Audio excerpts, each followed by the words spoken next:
Olá pessoal, sejam bem-vindos a mais um episódio do 30 e Tantos Cast. Antes de mais nada, eu peço para você se inscrever no canal se você ainda não for inscrito, ativar as notificações aqui no sininho para que sempre que um vídeo novo aparecer na sua segunda-feira, você seja avisado e também dar o like desde já, porque toda vida que você dá o like aqui no nosso vídeo, esse vídeo o YouTube entende que ele é um conteúdo relevante e vai entregar para mais pessoas. E o intuito do canal é justamente a gente levar informação de qualidade para as pessoas. Então, quanto mais as pessoas forem atingidas por esses vídeos, por esses conteúdos, mais ajuda a gente vai levar para a comunidade aí, tá bom?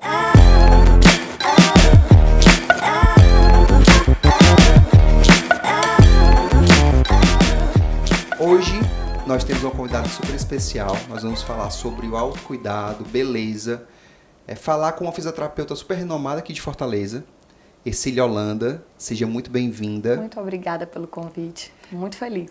Que bom. A gente vai abordar vários temas linkados a esse autocuidado, né, Anísia? Sim. Muitas mulheres e homens também, né, procuram uma cirurgia plástica, procuram tratamentos alternativos de estética para ter um corpo melhor, se sentirem mais bonitos, mais atraentes e com autoestima melhor. Então hoje a gente aqui com a nossa renomada profissional, falar um pouquinho dessa experiência dela, né, ao longo de tantos anos. Conta um pouquinho pra gente sobre você. Primeiro, obrigada pelo convite, estou muito feliz. Ainda mais um tema que é um tema que tem tudo a ver com o que eu trabalho, né? Eu sou fisioterapeuta, já tenho quase 20 anos, 19 anos de formada. E eu desde a faculdade eu sempre soube que eu queria trabalhar com a parte da dermatofuncional. Então assim, logo que me formei, viajei. Na época que nem tinha pós-graduação ainda de dermato, fiz em Ribeirão Preto. Logo em seguida fiz outra, bem relacionada também à parte da dermatofuncional, porque eu queria na época trabalhar com queimados. Eu tinha um desejo muito grande de trabalhar com queimados. E lá, trabalhando com queimados, eu comecei essa minha vivência de entender o quanto as pessoas eram preocupadas com a parte estética, né?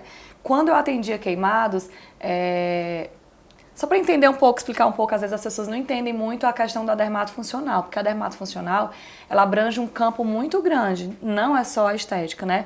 A dermatofuncional é tudo que qualquer intervenção da pele pode interferir no movimento. Digamos, um grande queimado que teve aqui o cotovelo, por exemplo, queimado. Então, assim, a gente tem que trabalhar a reabilitação. O mais importante é pensar que aquela retração da pele não vai impedir um movimento laboral que possa prejudicar ele no trabalho. E a gente atendendo esses queimados, principalmente as mulheres, elas perguntavam muito. Antes mesmo de perguntar quando a função do membro ia voltar, elas me perguntavam: doutora, será que vai ficar muito feia a minha cicatriz? Doutora, e se ficar muito feio, o que é que eu posso fazer? Então eu ficava pensando, a gente estava ali tão preocupado naquele movimento de conseguir ganhar, de fazer a reabilitação, e eles estavam assim, muitas vezes mais preocupados em como ia ficar, né? Uhum.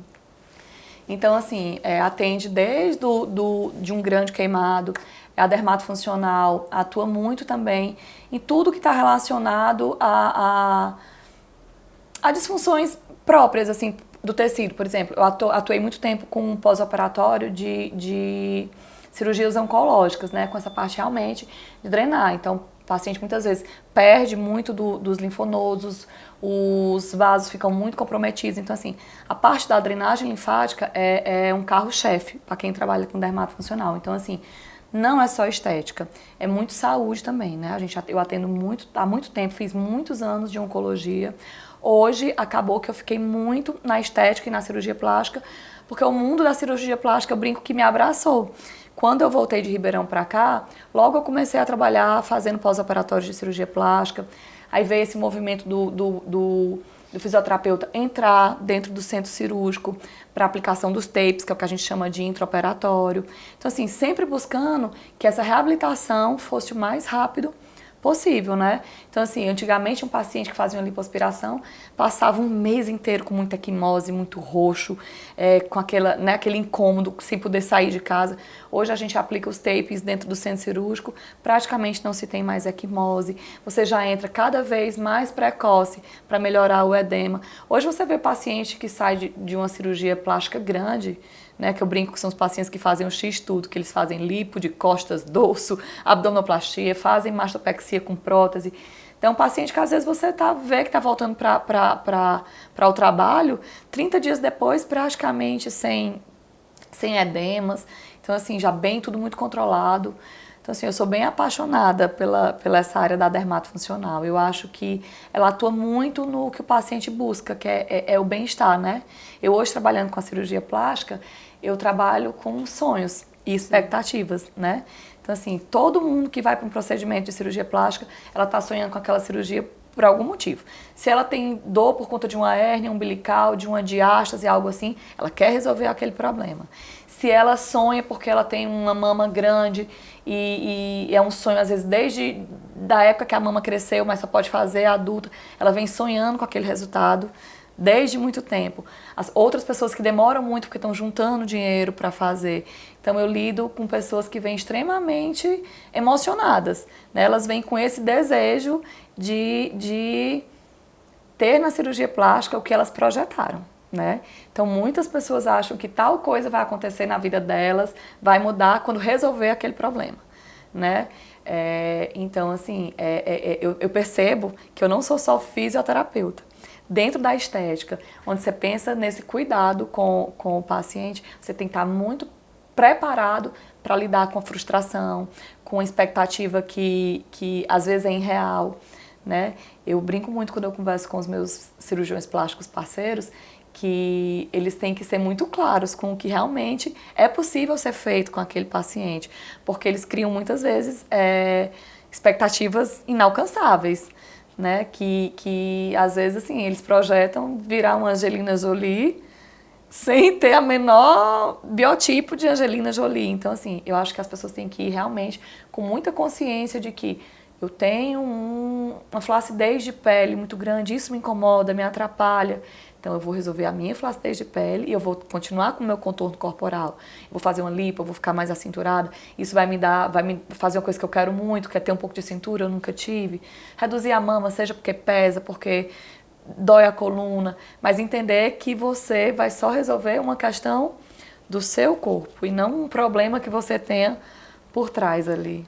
E o que eu noto que é muito comum também são as pessoas que passam por cirurgia plástica, elas acreditam que aquele resultado ali é eterno. Exatamente. Quando na verdade não é. Você faz ali, por exemplo, um lifting facial, né, num paciente que tem um grau de flacidez muito grande, que não teve oportunidade de fazer procedimentos preventivos para poder diminuir esse grau de flacidez, e ele acha que ele, se vamos supor que ele fez aos 50 anos, ele vai chegar aos 60 da mesma forma. Não. Ele faz aquele lifting facial, mas ele vai ter que continuar cuidando da pele para poder não precisar de outro. Exatamente. Né? Então, isso vale para qualquer área do corpo. Para qualquer área então, do é algo corpo. que tem que ser muito conversado, muito explicado para poder o paciente entender isso daí. Isso também, Anderson, Verdade. tem muito paciente que fez lipo, né? Que acha que não vai mais engordar. Que não vai mais engordar. Eu tenho pacientes que elas engordam no pós-operatório, né? Porque vem aí uma ansiedade. Isso é uma mudança de estilo de vida, né?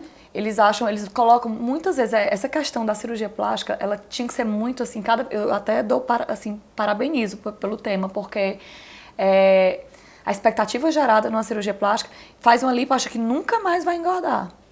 E você tem que ter cuidado, as pessoas têm que entender que numa lipoaspiração, o número de células de gordura que você tem, elas continuam exatamente a mesma. A gente nasce com um número X de células de gordura. O que é que acontece? Não tira não, doutor, essa célula de gordura? Não.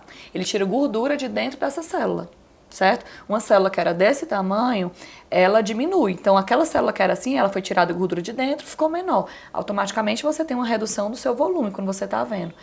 Mas a célula está lá. E existe uma memória, igual tem memória muscular, existe essa memória da gordura. E você tem que entender que quando uma célula perde gordura, ela não entende que perdeu gordura porque a dona dela foi lá e fez um procedimento para ela ficar mais bonita. Ela entende que diminuiu e ela vai querer crescer de novo, causando em você mais fome, dando para você o desejo de insaciedade, de querer comer mais e mais. Então, você tem que estar muito consciente que no processo de pós-operatório, se você quer a manutenção do que você fez, tem que cuidar realmente da boca. Eu brinco que na cirurgia plástica, o ideal seria que todo mundo pudesse ser acompanhado por um psicólogo, ali pelo menos umas 2 sessões, e acompanhado também por um nutricionista, por alguém da endocrinologia, para evitar a reincidivas, porque só o que a gente vê é pacientes que já fizeram 4, 5, 6 lipoaspirações. Isso aí é um mundo real, né? É um mundo ideal, na verdade. É um mundo ideal. Na verdade, às vezes não é nem um mundo real, porque a gente sabe da importância da fisioterapia no pós-operatório. E muitas vezes a pessoa, como você bem falou, se preparou financeiramente ali, focado no ato cirúrgico. E muitas vezes sai da cirurgia sem a consciência de que precisa de fazer um pós bem feito para poder o resultado da cirurgia plástica ficar bom. Exatamente.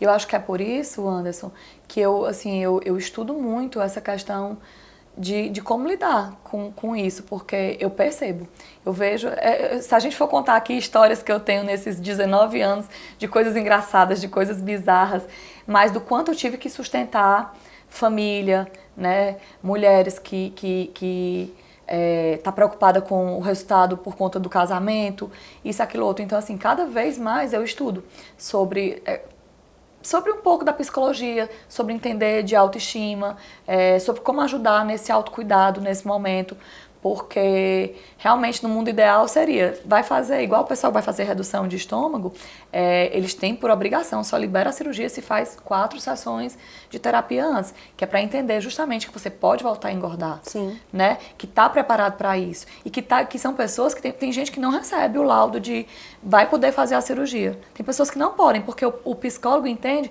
que a comida faz parte do processo de sobrevivência dele. Ele tem muitas vezes uma compulsão alimentar. Então, enquanto não tiver com a cabeça pronta, não pode entrar com a cirurgia. Ser automaticamente impedido de comer, por exemplo, por um mês, ficar um tempo tomando só líquido.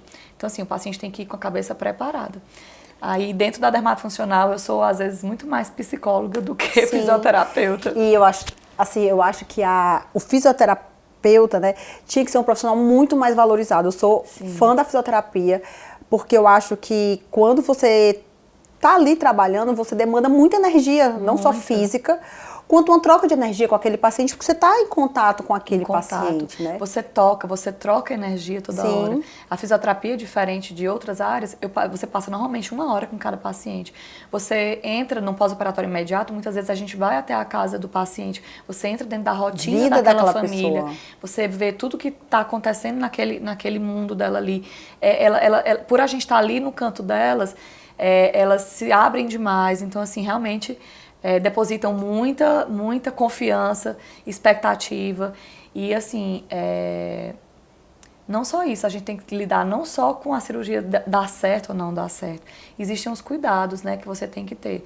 Hoje em dia a cirurgia plástica não acontece mais se o paciente não fizer um pós-operatório. Não existe mais pós-operatório de cirurgia plástica sem o pós, sem a drenagem. Um paciente que faz uma cirurgia de uma lipoaspiração, se ela não, pode ser o melhor cirurgião do mundo, a cirurgia mais bem feita do mundo. Se ela não fizer um bom pós-operatório, ela vai fazer fibrose.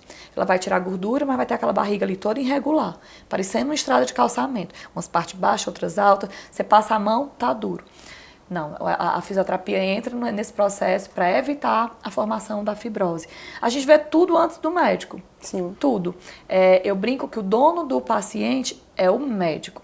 E a gente tem que cuidar do resultado que aquele médico quer entregar, né? A gente tem que fazer o possível para entregar o que eles dois programaram ali naquele momento em que decidiram fazer a cirurgia. Eu tô lá com ele diariamente no pós-operatório imediato, então eu vejo ali que pode estar se formando um seroma, que é uma complicação muito comum hoje na cirurgia plástica. Então, assim, a gente consegue antever um problema de esse seroma não se instalar, não ter que depois tratar ou abrir para retirar porque ele ficou sólido, encapsulou, então você tá ali, ó, eu acho que tá formando um serominha, procura o seu médico. O médico vai ali, já faz uma punçãozinha. Muitas vezes... Esse link, né, entre o paciente esse link, e o porque médico. muitas vezes ele só vai no médico daqui a 15 dias. Em 15 dias acontece tanta coisa, né? A gente tá ali, vê às vezes um ponto que tá inflamando, que não tá abrindo, que pode prejudicar ali na cicatriz, no resultado final da cicatriz. Uma paciente que você percebe que vai fazer uma cicatriz hipertrófica e que aquilo vai incomodar ela. Porque quem faz uma cirurgia, por exemplo, um abdômen, ela tem que entender. Eu tô retirando esse babador, esse excesso de pele, mas eu vou ganhar uma cicatriz que vem daqui até aqui. Então, muitas E vezes... essa pessoa tem que saber lidar que vai ter essa marca que antes não tinha, Não né? acontece. Por exemplo, eu tô atendendo nesse momento uma paciente que ela, todos os dias, ela comenta a mesma coisa. Doutora, será que eu vou poder usar o biquíni que eu gosto de usar? Aí eu disse, como é o biquíni que você gosta de usar? Só gosto de biquíni assim, asa delta. Eu disse, você tem que entender que sua cicatriz é daqui até aqui. Seu médico falou que seria assim? Falou, mas é porque a minha expectativa é que não fique nada. Eu digo, cicatriz é cicatriz. Ela pode ficar muito ruim se você tiver uma cicatriz difícil, se você tiver uma predisposição a queloide, mas ela pode ficar muito boa, onde vai ser só um risquinho branco, que é o que acontece normalmente, o que a gente tem. Não tem como prever antes, Não né? tem como prever antes. Uma cicatriz, ela muda por 9 meses, 1 ano. Tanto é que, às vezes, procedimentos de fazer uma camuflagem ou qualquer coisa assim, só podem ser feitas 1 ano depois. Porque é como uma gestação de um filho. Muda a vascularização. Então, assim, você teve uma vascularização que foi alterada, vasos que foram lesados naquela região. Então, a vascularização, ela, enquanto não está 100% regenerada, você não tem a coloração 100% que vai ficar, né? E tem o tempo também da pele se transformar. Então, eu falo... Você, quando estava com aquele excesso de pele, era o biquíni que você usava? Não, doutor, eu só usava maiô, só usava biquíni assim. Eu disse, não, então por que tu me falou que é o biquíni que tu tem ato? Ah, não, é porque é o biquíni que eu sonhei usar. Tá entendendo? Então elas vêm realmente com uma expectativa muito, muito grande. E o meu trabalho é minimizar, fazer com que elas cheguem mais perto possível desse sonho, de alcançar esse sonho aí. E assim, eu acho que uma coisa difícil de lidar é quando aquela cirurgia não sai como o paciente esperava, né? Então, você lidar com essa frustração, às vezes, de ter que reparar. Acontece também erro médico, acontece às vezes que uma coisa saiu fora do esperado. Como que é no seu trabalho lidar com isso no dia a dia, né? Porque eu acho que o grande trunfo, né, da fisioterapia é trazer essa reabilitação. Exatamente. Depois de uma situação como essa, né? Eu acho que para cada curso que eu faço da minha área, onde eu aprendo uma técnica de fisioterapia para um procedimento, eu também tenho que estudar como lidar com frustrações. Eu já passei por muita coisa, eu já tive pacientes... Porque assim, não existe só os erros médicos, existem as complicações possíveis de acontecer. Eu já atendi uma paciente que sonhou muito com cirurgia plástica porque queria estar com o corpo esperado no aniversário de 60 anos. E fez uma embolia pulmonar, ficou 6 meses dentro de um hospital, que foi traqueostomizada, que perdeu parte da voz. E assim, você tá lá atendendo ela, fazendo o que tem que ser feito, porque deu uma coisa errada aqui, mas ela tá com um edema ali. Se não cuidar, ela vai, talvez, melhorar dessa complicação e ficar péssimo porque não foi lá e não tratou. E eu lembro que eu comecei a atender essa paciente na UTI, dentro da UTI, já trabalhando. Mas pode parecer que é besteira, como é que a mulher passou por um negócio desse, quase morre, e tu tá fazendo drenagem linfática nela? Mas a família estava pensando, sabe o quê? Eu lembro que eu conversava com a filha dela. Ela dizia, a mamãe vai voltar. E ela vai se olhar no espelho feliz. Porque quando tudo isso passar, eu não quero ela pensando, por que é que eu fiz isso? Mas para que é que eu fiz isso? Mas é uma família que tem uma conscientização. Mas mesmo assim, quando ela foi para casa, que eu cuidava dela, ela dizia, oh meu Deus, minha vida estava tão boa, para que é que eu inventei? Mas depois ela dizia, mas eu sonhei tanto, minha filha, era o meu sonho. Eu sonhei tanto assim com essa minha festa. Sabe? Então assim... Você lida com sonhos diariamente. Quando você outra paciente minha que o sonho dela, desde os 14 anos, muita mama. Uma mama pesada. E aquela menininha que sempre andava assim com vergonha do peito, dando um jeito de esconder. A mãe dela conversando comigo, ela disse, isso me deu tanto trabalho para comprar roupa. Eu não achava, ela queria transformar.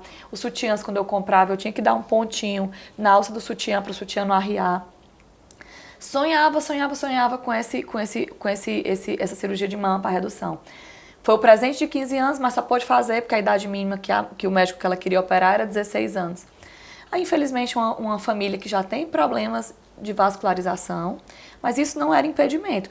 Mas ela foi orientada que existia um risco de algum problema por conta da disfunção na vascularização dela. E aconteceu. Na mama esquerda, se eu não me engano, ela fez uma necrose de auréola. realmente perdeu a auréola, foi feito o enxerto não pegou como deveria. Ela vem aí já há uns 4 ou 5 meses lidando com aquela coisa toda de fazer curativos caros, né? Porque essa parte é cara, de 2 em 2 dias. Tem que ir para a câmara hiperbárica, fazer curativos diferentes com profissionais que cobram um valor alto. A mãe dela estava me dizendo, não aguento mais, já gastei uns 8 mil reais só de curativo, né? Então, assim, mas principalmente eu estou trabalhando com uma menina que fez 17 anos agora, né? De 17 anos, que sonhou, e isso não pode virar um problema. Então eu falo sempre, isso vai passar, essa fase ruim vai passar. Daqui a pouco não vai mais ter curativo, daqui a pouco existem várias técnicas dentro da estética que vai fazer melhorar. Quando tudo estiver no lugar, tem tatuagem, você vai poder fazer. Isso aí, a gente sempre trabalha em focar no resultado final, porque se a gente ficar ali com eles, focado no que eles estão, que é um problema, porque ela só vê o problema. O problema vai aumentar. Se eu ficar focando naquele problema, então eu percebo, essa minha paciente é uma que eu chegava em casa, eu ia procurar workshops de autoestima, de autocuidado, porque eu queria sempre levar para ela, no dia seguinte que eu fosse chegar, um conforto de alguma forma. Mas uma curiosidade, porque o grande sonho dela, o que incomodava era o tamanho. Então, assim, o tamanho agora talvez seja o que ela sempre sonhou. Então, a minha pergunta, apesar de toda essa dificuldade de ter perdido a auréola e tudo mais, que para muitas mulheres é algo muito traumático, o fato dela estar com a mama do tamanho que ela sempre sonhou, é algo que para ela está dando prazer? Olha que pergunta boa essa. Olha que engraçado. Eu percebo a maior preocupação pela mãe, pelo relato da mãe. Mas ela é uma menina extremamente feliz. Eu chego lá, ela, doutora Cecília, quando é que na vida eu podia imaginar que eu ia andar de alça? Que eu ia ficar assim, de alcinha? Olha o formato como tá bonito, doutora Cecília, não sei o quê. Ela esquece, tem horas que ela esquece. Só quando assim, fez a enxertia, aí o enxerto não pegou, aí ela tem aquela quedinha, porque ela achava que naquele procedimento ela já ia resolver o problema dela. Ficar livre. Então, assim, acontece de ter esses momentos de baixa, mas no geral, eu fiz essa pergunta a ela, que ela já tá num processo, assim, ela já tá bem, já tá indo para as fases mesmo de só tratar os reparos finais. Eu perguntei, você faria de novo? Você se arrependeu de ter feito? Ela, doutora, só eu me ver com essa blusa que eu sempre sonhei de usar, eu faria de novo, mesmo que tivesse acontecido isso. Eu tinha muita vergonha dos meus seios, muita. Eu detestava aqueles sutiãs que eu usava. Eu sonhava muito em usar uma alça. O projeto na cabeça dela era usar uma coisa de alça. Eu acho que também a gente não pode pensar no que vai dar errado. A gente tem que pensar, se a gente for pensar nas coisas positivo, que vai dar errado, nem faz. E fazer o que realmente a gente quer, né? Porque todo mundo que senta na cirurgia plástica fala, você pode fazer uma embolia, se você for focar que você vai ter uma embolia, ninguém faz nada, não tinha um médico operando. E tem que pensar positivo, Tem que pensar positivo, sempre, sempre. E foi justamente assim, com essas pacientes que algo deu errado, que eu acho que eu me tornei uma fisioterapeuta melhor. Eu falo isso porque quando a gente tem algum incômodo, o outro, ele não entende. Por exemplo, eu posso dizer... individual, né? É individual. Eu, em 2010, eu fiz uma cirurgia ortognática, né? Para quem não sabe, é uma cirurgia por dentro da boca, onde você reposiciona os ossos. Algumas pessoas, elas não têm um desenvolvimento ósseo facial no padrão normal, né? A relação da maxila, que é esse osso aqui do meio da face, com a mandíbula. A minha mandíbula era muito para trás e a minha maxila cresceu muito para baixo. Eu tinha um sorriso muito gengival. Eu mostrava muito dente e gengiva. Então eu levantei a maxila e trouxe a mandíbula para frente. Por mais que eu emagrecesse, eu tinha um rosto com uma bochecha muito grande, porque eu não tinha suporte ósseo aqui embaixo. E era algo que me incomodava, meu perfil me incomodava. Aquilo me incomodava tanto e eu sabia dos riscos da cirurgia, mas em nenhum momento eu pensei que fosse dar errado. Então eu fui sem problema algum. Eu não pensei em complicação por conta da anestesia. Focou na solução do que você queria resolver. Exatamente. Tem toda a questão funcional, eu como dentista sei disso, você como fisioterapeuta, mas na minha cabeça não era nada funcional, eu queria era estética, eu queria ter um perfil bonito. E hoje eu sei que eu tenho indicação para fazer uma lipoaspiração, por exemplo. Sim. Mas não é a minha grande queixa. Que te incomoda. Eu não penso jamais em passar por um risco de uma cirurgia plástica nessa região que eu tenho um leve incômodo, mas não chega nem perto do incômodo que eu tinha no rosto. Sim. Então, eu penso 10 vezes antes de Talvez fazer uma porque tu cirurgia. saiba também que com exercício, com dieta, talvez tu consiga chegar no resultado. Ou pelo menos amenizar, né? Porque Sim. assim, eu já fui muito magra, essa gordurinha nunca saiu. Eu acredito que seria ou um caso cirúrgico, ou um caso, daqui a pouco a gente vai abordar, da técnica que a Cecília vai trazer para Fortaleza. Mas eu não estou disposto a passar por esse risco, porque é algo que não me incomoda. Mas imagina quantas pessoas sonham com isso, depositam tanta Anderson, expectativa. eu falo isso sempre. Sabe quando a cirurgia plástica ela é indicada? Quando você quer resolver muito uma coisa que lhe incomoda. E só quem sabe onde o sapato aperta É a quem está pessoa, calçando. Porque eu posso estar lá com aquele meu sapato, bico fino, tananã, todo mundo de longe sonhando em possuir, ter um daquele, ficar com a elegância que aquele sapato faz. Mas quem está usando sabe onde ele está apertando. Tá entendendo? Então, assim, eu vejo muito dentro da cirurgia plástica, nas minhas coisas engraçadas, muita gente faz cirurgia plástica escondido da família, né? Uns porque os pais Conta aí uma história engraçada pra gente. Os pais são velhinhos, aí pra mãe não ficar preocupada, prefere dizer só quando acabar, deu tudo certo. Mãe, deu tudo certo, fiz a cirurgia, não morri, deu tudo certo. Minha filha, como é que você vai fazer um negócio desse? Você não precisava, não. Aí, pra muitas pessoas, você olha assim, duas pessoas. Talvez aquela ali que você tá vendo, julgando ser mais gordinha, mas não tá nem preocupada. Eu tenho uma prima que ela, tipo assim, é bem cheinha, não sei o quê, mas ela sonha em botar a bunda. Ela não quer fazer a lipoaspiração. Ela fica brincando nas festas de família. Todo mundo bote uma vaquinha no meu porquinho, porque eu vou botar minha bunda. Aí tem outra lá, magrinha, que é feliz com a magreza dela, mas tem aquela pochetezinha aqui que nunca perdeu com procedimento nenhum. E sabe que tem que fazer uma lipo. Então a gente não pode, a gente profissional, mostrar o defeito do outro. Porque a cirurgia plástica ela é feita para corrigir o que lhe incomoda. O que incomoda você é muito pessoal. É muito pessoal. E sabe uma coisa assim que eu tenho Conto já uma história engraçada, eu quero saber, eu tenho várias. Eu vou falar só essa parte aqui que eu acho que a gente tem que ter como filosofia. Todos nós temos parte do nosso corpo que a gente não gosta. Só que eu acho que a gente também não pode valorizar isso. Acho que a gente tem que guardar pra gente. Porque quando a gente fala, às vezes, fica explanando tanto, começa a chamar a atenção do outro por uma coisa que a gente não gosta. Gisele Bündchen deu uma entrevista falando sobre isso. Uma vez alguém perguntou pra ela se ela tinha alguma parte do corpo que ela não gostava. Eu disse, tenho. Aí a pessoa perguntou, você pode dizer qual é? Ela falou, de jeito nenhum. Porque a partir do momento que eu disser qual é a parte que me incomoda, todo mundo vai focar, vai ficar olhando para aquilo ali quando eu bater uma foto, quando estiver na passarela. Então, isso é uma coisa que eu guardo pra mim. Isso. Eu tenho uma paciente que logo que eu comecei... paciente ensina muito mais do que pós-graduação ou qualquer curso. Logo nos meus primeiros atendimentos assim, de estética, a paciente chegou pra mim para tratar uma gordura localizada de interno de coxa. Ela se incomodava com celulite, essa região da bananinha e tudo.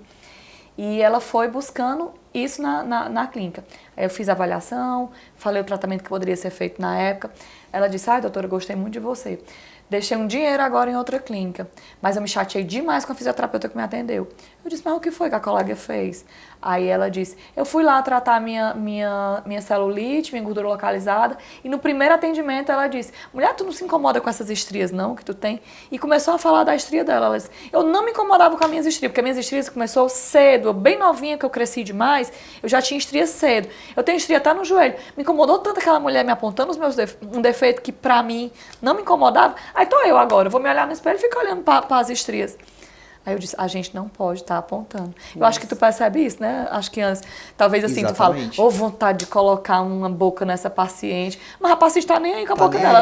Ela quer aqui, quer aqui, quer que não sei o que sai. E sempre então, que assim, o paciente vem para a anamnese comigo, ele fala assim, doutor, o que é que eu preciso? Eu nunca falo. Eu falo assim, o que é que lhe incomoda? O que é que lhe incomoda? Porque se eu disser o que você precisa, eu tô colocando a expectativa do que eu acho bonito em você. E também mas essa justamente referência, ela não é igual para todo mundo. Não. Então, às vezes, o que é belo para você pode não ser para mim. Então, ela é Exatamente. muito... Exatamente. Eu tenho pessoas que falam assim, Ave Maria, já fiz tanta coisa, mas é impressionante como minha autoestima mudou quando eu ajeitei essa minha sobrancelha aqui, porque eu fiquei com um olhar mais vivo, mais expressivo. A gente tem que resolver, é exatamente isso, são as expectativas, a gente tem que trabalhar em cima do que o paciente sonha. Sim. Agora, o que é muito interessante, e a gente já trouxe vários profissionais para falar a respeito desse mundo, porque a estética é algo que também vem do autocuidado, né? Então, Sim. a a motriz, ou o mote principal aqui do 30 e tantos é justamente falar do autocuidado, né? Principalmente das pessoas de 30 anos para cima. Nessa faixa etária. E as pessoas ainda linkam muito a estética com vaidade ou com algo supérfluo. Quando na verdade não é. É expectativa de sonhos, autoestima. E é isso que você vê no seu dia a dia, né? Exatamente. A gente sabe que a autoestima é uma coisa que está muito mais... Não está ligado à autoestima, ela não é uma coisa que é relacionada à beleza. A autoestima está relacionada a você ter uma habilidade sua que você sabe que realiza tão bem, que faz... Que nada. Você pode, por exemplo, eu sei que eu sou uma excelente, sei lá, escritora. Se alguém vier para dizer para mim que eu não escrevo bem, não vai abalar, porque eu tenho uma consciência de que aquilo, né, é uma coisa que eu sei fazer bem. Só que, por exemplo, eu não sei, eu não sou boa com... Eu sou péssima com habilidades relacionadas a computadores, né, tecnologia. Eu sou péssima com tecnologia. Então, assim, realmente, eu tenho que entender que eu sou péssima. Se alguém disser pra mim que eu sou péssima com computadores, eu digo que sou mesmo. É uma habilidade que eu não tenho, mas eu sou ótima com gente. Eu sei lidar com gente, eu sei resolver conflitos. Eu sei que eu tenho uma habilidade enorme. Então, assim, autoestima não tá tão relacionada a isso.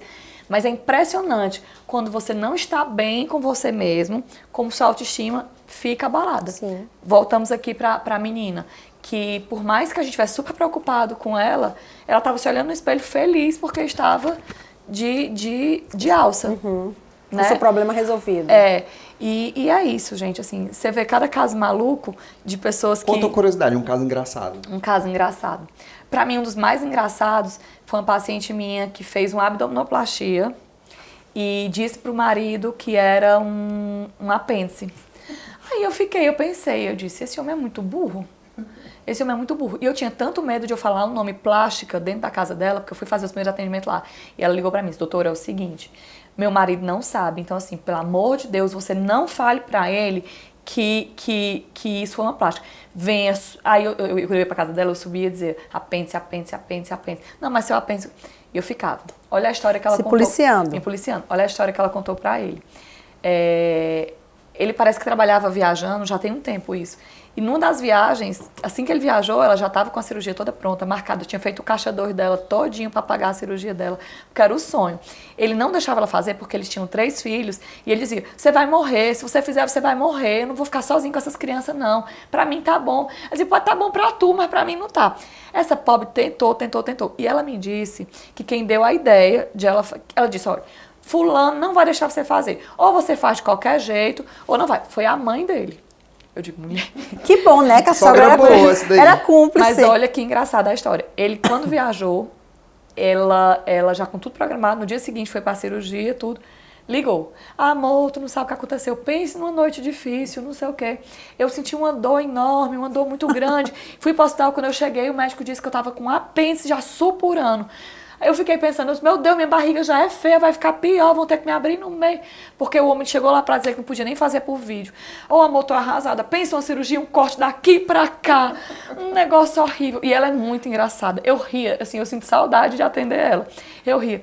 Mas assim, eu atendi ela umas 3 vezes, ele não tava na casa. Acho que na 4ª vez ele tava, eu tão séria, tão calado, que eu gosto de conversar.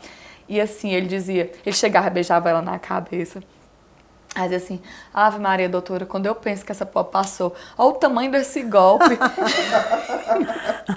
Passou por um negócio desse, eu não tava. Aí eu dizia, Senhor. Aí quando ele saía de perto, aí ela dizia, mulher, tá me dando um peso na consciência. Não, mas com certeza ela ficou feliz, satisfeita. Morta de feliz. Nessa altura da vida, ele já deve ter descoberto, eu acho que sim, já tem um tempo. Mas ela, assim, até onde eu atendi ela não tinha dito ainda não. Porque ela disse, eu vou perder minha credibilidade. Nunca mais ele vai acreditar em mim. Aí eu achei engraçado, foi que nesse mesmo dia ele disse assim, doutora, já pensou, morre de vontade de fazer uma plástica nessa barriga e eu não tinha deixado. Ele passou por um negócio desse tamanho. Ele disse? Foi, mas porque ele ali não tinha entendido ainda que a barriga, ela tava inchada e tudo, roxa. Ele não tinha entendido ainda que a barriga dela tava mais bonita, sabe? Ele disse, é capaz que um dia eu até vou ajudar ela, assim, pra tirar essa cicatriz que ela fica. Talvez eu até deixe ela fazer a cirurgia. Ela já faz outra. Aí ela disse, aí minha lipo das costas. Tá pensando então, na próxima. Assim, já pensando na próxima. No mais, são muito engraçadas as pessoas que fazem escondidas, mas mais porque algum familiar tem muito medo, mas tem muita história engraçada. Eles fazem qualquer coisa para melhorar. É isso que eu tô lhe dizendo. São pacientes que sonham, vem sonhando, vem sonhando, vem sonhando. Eu tenho outra paciente que eu acho engraçada. Ela disse que queria logo ter o terceiro filho porque ela disse que sonhava em ajeitar a barriga desde que a segunda gravidez disse que acabou com ela. Essa mulher acabou, esse menino acabou comigo. Mas meu marido sempre quis muito ter 3 filhos. Que eu tive o terceiro, esperei assim, são 6 meses, ele fez a vasectomia e lá fui eu pra minha cirurgia. E eu no pós-operatório dela, já com quase, perto de 2 meses fazendo pós. E essa barriga não melhorava. Ela disse, doutora, assim, você é conhecida por não ter fibrose, e essa minha barriga dura não é uma fibrose não, doutora. E realmente, assim, eu fiquei muito conhecida no mercado porque os meus pacientes, eles não têm fibrose. Eu não tenho um paciente que fazia assim, eu fiquei com a fibrose nesse pós-operatório. Mas eu comecei a desacreditar de mim mesma com essa paciente, porque realmente a barriga dela, cada vez que eu chegava, estava mais inchada, mais dura. Eu dizia, meu Deus, eu já fiz de tudo. Mas não é uma fibrose, era uma coisa enrijecida, né? Eu dizia, o que era? E era um pós de um abdômen. Pois chuta que ela foi fazer o abdômen dela, falou para o médico que o marido era vasectomizado, ele não pediu beta-HCG na época, ela estava grávida de já quase 4 meses quando foi para o procedimento cirúrgico. Nossa. Fez peito, barriga, lipou, fez tudo. Tudo. Filho? Passou por tipo 6 horas de anestesia, pois estava grávida do 4º. Meu Deus! Aí a gente já entrou fazendo um cuidado com ela diferente. Daquele momento que ela se descobriu a gravidez, eu fiquei trabalhando a expansão do tecido dela, que é um tratamento muito parecido com o que a gente faz pro queimado. O grande queimado a gente tem que fazer de tudo. O início de um tratamento de um grande queimado é dentro do hospital, é anestesiado no banho. Entra lá um profissional, faz uma escarificação, tipo, tira aquele tecido ali para fazer sangrar, para levar a vascularização, e a gente, enquanto ele está anestesiado, a gente trabalha ali a mobilização do membro, porque muitas vezes eles não permitem nem que a gente encoste. Então, o trabalho para expandir, para que a retração daquele tecido permita a questão do que ele precisa de executar o movimento. Então, com ela já foi do mesmo jeito. Uma preocupação muito grande do médico, porque ela fechou uma diástase que já incomodava muito ela, e eles fecham com um fio muito rígido, né, porque prende os músculos do reto do abdômen um ao outro para fechar aquela diástase. Então, assim, ele sabia que o útero dela não ia poder expandir, tudo porque a diástase... porque, assim, estava muito, muito, muito bem feita a cirurgia. E recente. Recente demais. Não, ela fez grávida, né? Os médicos pedem que só engravide entre 1 e 2 anos depois de uma abdominoplastia, que é para ter condições desse tecido expandir. Porque senão ela vai ter um tecido que vai ter que expandir de qualquer jeito. Imagina como vai ficar de estria. Eu tenho pacientes que, às vezes, numa gestação, a barriga fica um sol de estria. Aí tu imagina um tecido que foi todo retirado, que está 100% esticado, com um reto costurado. Aí o nosso trabalho foi muito... Eu fazia fisioterapia pensando na liberação da musculatura e da liberação do tecido para que ela pudesse chegar o mais longe possível na gestação.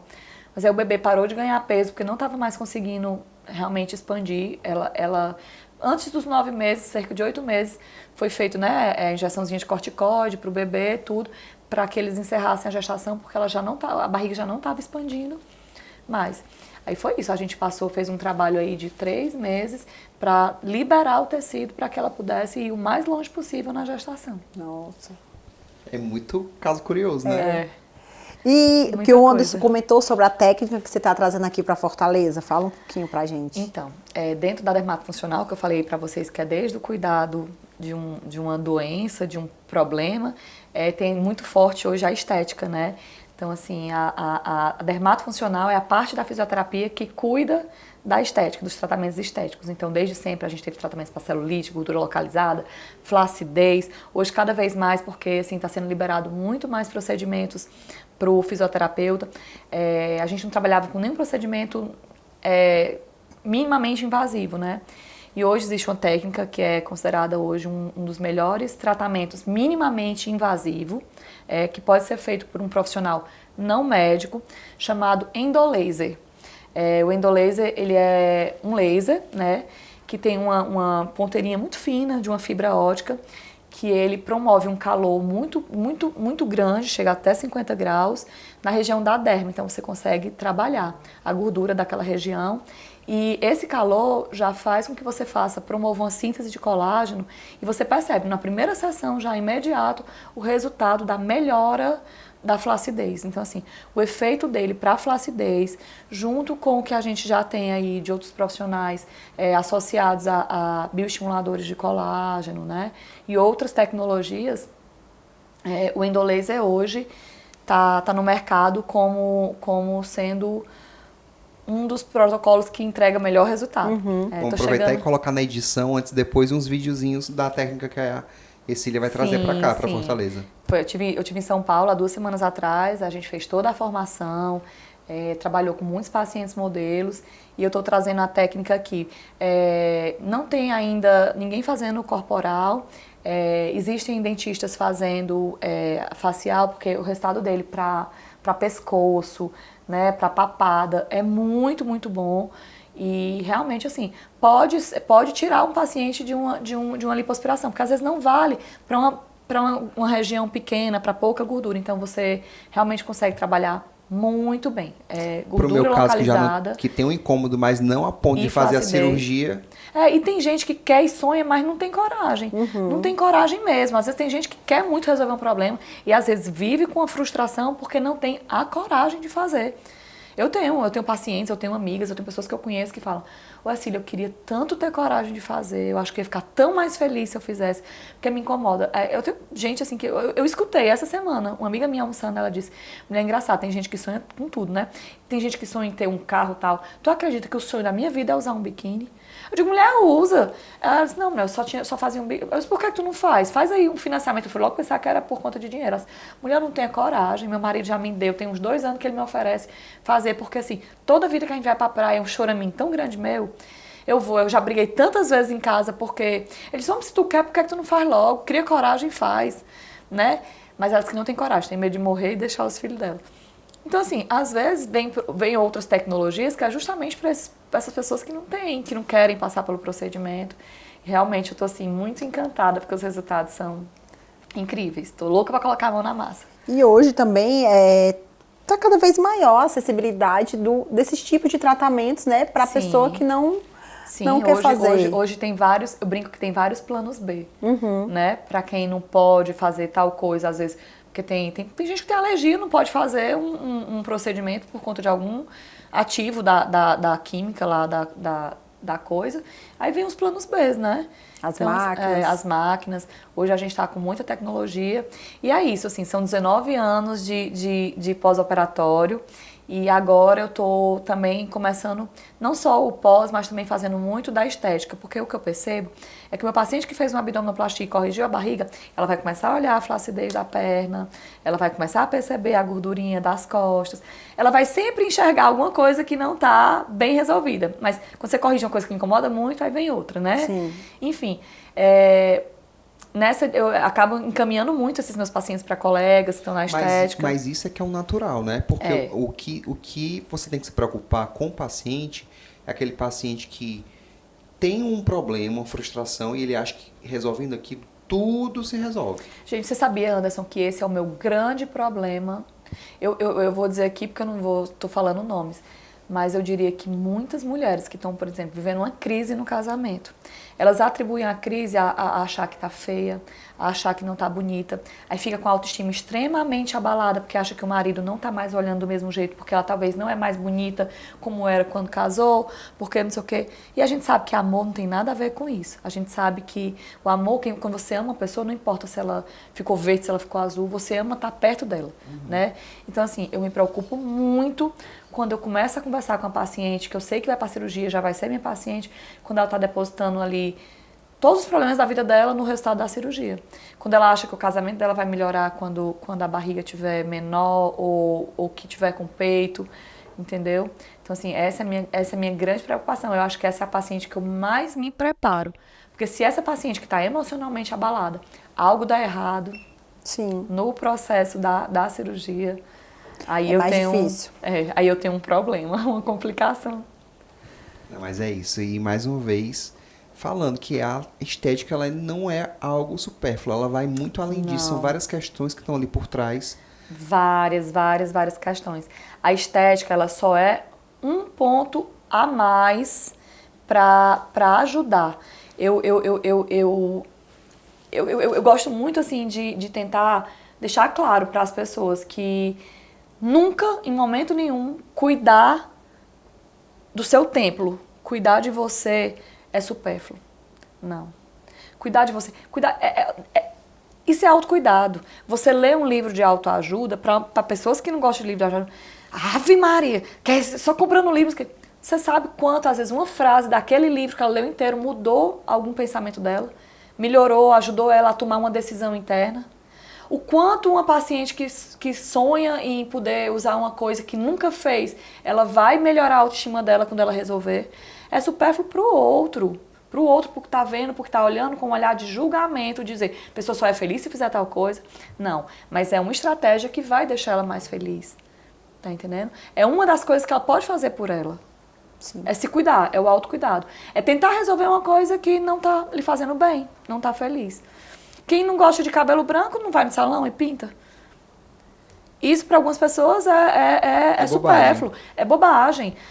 Para as pessoas que estão aí fazendo campanhas de assumam os seus brancos, pode parecer que aquela pessoa é uma pessoa fútil, mas não é. Cada pessoa sabe o que incomoda. Eu, particularmente, quando eu tô com meus brancos aparecendo, eu fico nervosa. Eu já acho meu charmoso. Olha aí. Aí as pessoas assim, você não vai pintar? Não, eu falo, não quero não. Pode deixar. Tava rezando, não tava esperando o dia que nascer meu primeiro, né? Não, mas aí é questão bem pessoal, né? Às vezes o que incomoda um não incomoda o outro e você tem que estar com a cabeça boa para poder encarar e, inclusive, deixar as críticas de lado. Tá bem consigo. Tá bem consigo mesmo. E buscar o que vai lhe fazer bem. Isso. Sempre, sempre. E se eu pudesse dar, assim, uma dica para as pessoas respeite. Olhe para o outro com mais empatia, olhe para o outro com mais amor e com menos julgamento. Se o seu colega do lado vai chegar para você e vai lhe contar que teve coragem de fazer um procedimento, ele confiou em você. Não seja aquela pessoa que diz, não, mulher, morreu uma menina na minha rua e fez isso. Então, olhe para as pessoas sempre com um olhar de incentivo, porque quem decidiu fazer um procedimento, ela está querendo corrigir algo nela. O que a gente tem que estar atenta, nós profissionais, é fazer cada vez mais, dizer, aquilo ali não vai resolver um problema que não tem nada a ver. É isso que eu digo, a cirurgia é para resolver uma coisa que lhe incomoda, não para salvar um casamento. Né? Então é mais ou menos por aí. E a gente segue tentando entender as pessoas e estudar para levar cada vez mais tecnologia e cuidado. Sim. Perfeito, achei sensacional. Nossa, muito bom. Já tô até querendo fazer várias coisas. Vamos marcar um laser com ela. Quero fazer várias. Vamos sim. Falar nisso, às vezes a gente associa também só o pós a cirurgia plástica, né? Nós somos dentistas e é muito importante a gente entender também que a fisioterapia ela não tem que estar só dentro do ambiente hospitalar, né? Então, o dentista que faz uma extração, uma cirurgia de implante, tudo que pode causar edema no rosto do paciente. Exatamente. Extração de cisto terceiro molar, a gente edema. tem que estar sempre com um fisioterapeuta parceiro para poder oferecer, inclusive, um pós-operatório melhor para o nosso paciente. Anderson, a gente tem um tempinho bem rápido para contar mais uma história. Eu tive um paciente no meu passado que ele fez um câncer de base de língua e esôfago. Ele fez uma cirurgia robótica, tirou lá o pedaço da língua que tinha o câncer e ele fez 33 sessões de radioterapia. Então, ele teve muito lesado os linfonodos dele da região aqui clavicular, que é uma região muito forte, mas estavam preservados da região occipital, aqui do externo, enfim. Então, eu tinha um trabalho muito grande com ele de criar um caminho para que eu pudesse drenar. E esse meu paciente era um paciente homem, extremamente vaidoso. E ele, em alguns momentos, ele precisava aparecer publicamente. Olha o quanto mexia com ele. Eu viajei um dia e ele tinha uma aparição, ele precisava fazer. Só que nesse dia ele estava muito inchado, eu atendia ele todo dia, logo pós-procedimento. E ele não foi, porque ele disse que não queria aparecer com aquele pescoço inchado. Olha, um homem que sobreviveu a um câncer seríssimo, mas estava preocupado naquele momento com a estética. Ele fez uma viagem grande para São Paulo e ele ia precisar aparecer por 3 dias. E eu passei 3 anos cuidando dele, fiquei muito próxima da família inteira. Ele me convenceu a fazer essa viagem com a família dele para que ele pudesse aparecer bem todas as vezes. Às vezes eu chegava, ele tava com o pescoço assim, quase que emendado, você não via o formato do pescoço, né, assim, bem inchado. E eu saía às vezes da sessão, automaticamente já estava ali, desinchado. Aquilo fazia um bem. Toda vida que eu terminava, ele se levantava ligeiro da maca e ficava se olhando no espelho. Ele disse, eu adoro o resultado da drenagem. Perfeito. E é o conforto que você dava para ele. Um conforto, exatamente. Porque assim, existia o conforto do alívio, porque realmente o alívio era muito grande quando desincha, quando você tem uma coisa inchada que alivia, mas ele sentia um conforto de se olhar da forma que ele gostava de se ver. Sim. Perfeito. Sua autoimagem, né? Autoimagem. Ercília, mais uma vez, muito obrigado por ter aceito o convite. Obrigada, eu. Acho que foi um conteúdo sim, enriquecedor para todo mundo que assistiu aqui o nosso programa. E eu vou pedir agora a Anísia para poder chamar as pessoas a se inscreverem. Então, venho aqui pedir para vocês se inscreverem no nosso canal, divulgar o nosso conteúdo, nos acompanharem nas redes sociais, para a gente alcançar sempre o maior número de pessoas e impactar, conseguir com o nosso conteúdo, transformar a vida de vocês, para vocês sejam sempre a sua melhor versão, tá? Um grande beijo e nos acompanhem aí. Até o próximo. Até o próximo. Obrigada pelo convite, gente.